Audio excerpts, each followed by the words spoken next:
اب میں بچوں کی بعض اور بیماریاں بھی آپ کو بتاتا ہوں. اگر جل جاتا ہے خدا نخواستہ کوئی بچہ تو فوراً کیا دیں گے آپ اس کو؟ رسٹاکس 1000 میں فوری علاج کے لیے، اور وہاں لوشن کے طور پر کیلنڈولا لوشن اس میں بہت شہرت رکھتا ہے. اور اگر کچھ اور میسر نہ ہو تو صابن کی کریم اور یا مٹی کا تیل، اس کا پھایا رکھا جائے تو یہ فوری طور پر بھی مفید ہے اور دیر پا اثر بھی رکھتا ہے، زخم کو بگڑنے سے روکتا ہے. یہ ایسی جو صورتوں میں ہے کہ جہاں میڈیکل ایڈ مہیا نہ ہو، اگر ڈاکٹر یا ہسپتال قریب ہیں تو جلے ہوئے بچے کے کو فوراً وہاں پہنچانا چاہیے. مگر بیچ کے عرصے میں جو علاج کرنا ہے وہ یہ میں بتا رہا ہوں آپ کو. ہومیوپیتھک ادویہ کے طور پر آرنیکا اس کے شوق کو دور کرنے کے لیے اور زخم کو تعفن سے بچانے کے لیے، اور رسٹاکس اس سے پیدا ہونے والے چھالوں اور جلن کو کم کرنے کے لیے. رسٹاکس 1000 میں دیا کرتا ہوں جس کو میں نے مفید دیکھا ہے، اور 7 کینتھرس 30 دن میں 3 دفعہ یا 4 دفعہ یا بعض دفعہ شروع میں آدھے گھنٹے کے بعد چند خوراکیں، یہ بہت مفید پائی گئی ہیں.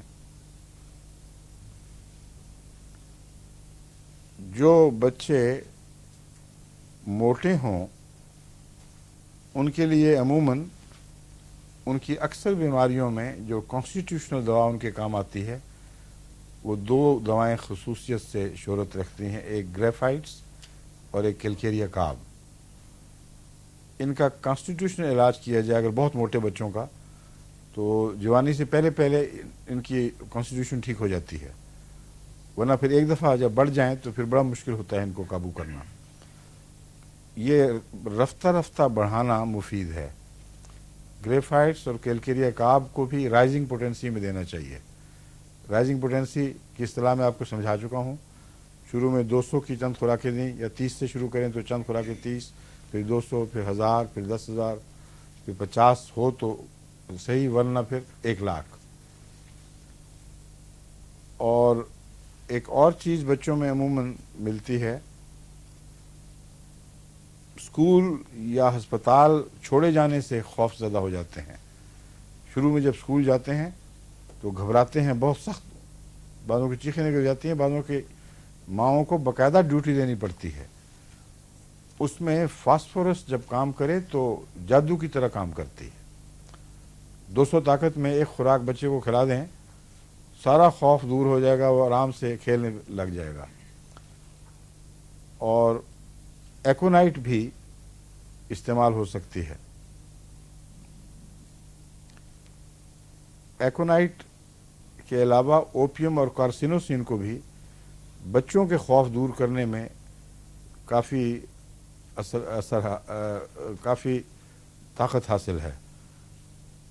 ایکونائٹ، اوپیم اور ایکونائٹ تو میں نے بتایا نا، عام طور پر خوف، شاکس، چوٹیں، ان کے بعد اس سے استعمال کیا جاتا ہے تو یہ خدا کے فضل سے بد اثرات کو دور کر دیتی ہیں. کارسینوسین بھی خوف کے ساتھ ایک تعلق رکھتی ہے، پہلے بھی بتا چکا ہوں کارسینوسین کا. اب بچوں کی بیماریوں میں بعض دفعہ ہوم سکنس ہوتی ہے جو بڑوں میں بھی ہوتی ہے، دونوں کے لیے مشترک ہے. مگر ایک بچے کو آپ کسی جگہ لے جائیں تو سخت بے چین رہتا ہے، واپس جب تک نہ آئے اس کو چین نہیں آتا. بعض لوگ بھی اپنا گھر چھوڑ کر بے قرار ہو جاتے ہیں. ان کے لیے کیا علاج ہے؟ کیپسیکم. بالکل ٹھیک ہے. 200 سے شروع کریں اور 1000، 10,000 تک لے جائیں. اور دمے میں ایک دوا میں نے پڑھی ہے، اس کو ابھی میں نے استعمال نہیں کیا، آپ کو میں بتا رہا ہوں، اس کو استعمال کر کے دیکھیں کیونکہ بعض ڈاکٹرز نے اس کو بڑا مفید بتایا ہے. آرسنک آیوڈائڈ چھوٹی طاقت میں وہ کہتے ہیں 6، عام طور پر تجویز کرتے ہیں آدھے گھنٹے کے بعد دیں تو دمے کا وہ حملہ جو قابو میں نہ آ رہا ہو، کہتے ہیں بڑی جلدی اس سے خدا کے فضل سے کنٹرول میں آ جاتا ہے. اور اونچی طاقت میں آرسنک 200 میں نے استعمال کیا ہوا ہے، मगर कोई गैर मामूली फ़ायदा नहीं देखा, तो बाज़ दफ़ा ऊंची ताकत नहीं फ़ायदा दे रही होती तो छोटी की तरफ माइल होना पड़ता है। इसलिए ये भी तजर्बा करके देख लें। सलीम तुम भी इनको लोगों को देना, मरीज़ों को भी पूछना।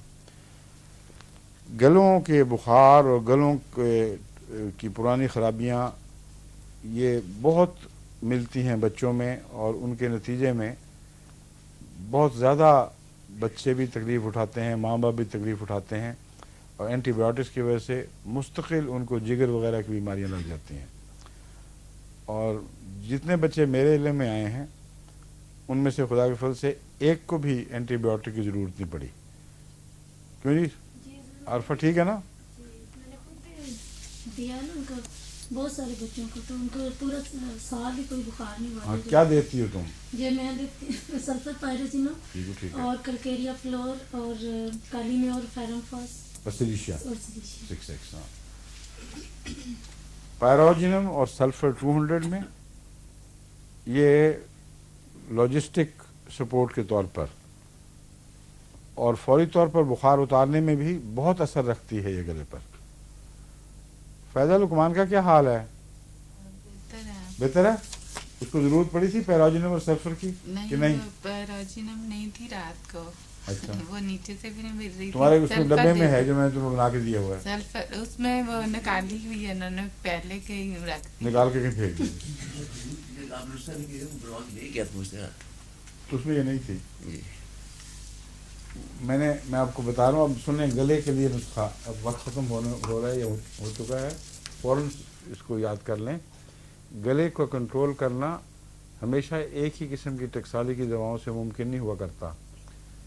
बेराइटा काब 200, बेलाडोना 200, कॉस्टिकम 200, ये बहुत ताकतवर दवाएं हैं गले पर असरअंदाज होने के लिए। क्रॉनिक कमज़ोरियाँ दूर करने के लिए सोराइनम 1000 चोटी की दवा है। बुखार की सूरत में अगर बेलाडोना, आर्निका, आर्सेनिक ये दिए जाएं तो बाज़ दफ़ा इसी से बुखार कंट्रोल में आ जाता है। अगर ये फ़ायदामंद ना हो तो फिर फौरी तौर पर आर्सेनिक, एक्वानाइट, क्या कहता आपको, आर्निका और आर्निका। इसके अलावा बाज़ दफ़ा जर्सीमियम एक के बजाय एक को दूर कर, आर्सेनिक को निकाल दें। अगर बेचैनी वगैरह कोई नहीं है तो आर्सेनिक की ज़रूरत नहीं है, जर्सीमियम दे दें, वो भी 200 में। जिनको फ़ायदा दे ये चंद घंटे में फ़र्क पड़ जाता है, जिनको फ़ायदा ना दे उनको सल्फ़र और पैराजिनम 200 में ये ज़रूर शुरू करें। और बाद शुरू में 2-4 खुराक थोड़े वक्फे से भी दी जा सकती हैं। इन सब के अलावा जो ऊपर की दवाएं हैं, ये नुस्खा रोज़मर्रा का लाज़िमन इस्तेमाल करना चाहिए, क्योंकि गले की ख़राबी में रिस्क नहीं लेनी चाहिए कोई, वरना हर दफ़ा हर रात को बुखार पहले से बढ़ता चला जाएगा। वो है फेरमफॉस, सिलिशिया, कैलकेरिया फ्लोर, काली म्योर 6x मिलाकर। क्यों, इसके अलावा भी कोई थी? यही थी ना? हाँ। और जितने मरीज़ों को तुमने इनसे इलाज किया सारे खुदा के फजल से ठीक हो गए। और फ़ायदा ये है कि फिर दोबारा रोज़मर्रा हमला होता ही नहीं। जब होम्योपैथी से एक दफ़ा ठीक हो जाए तो ये बड़े मज़े की बात है कि फिर आए दिन की मुसीबत से इंसान छुटकारा पा लेता है।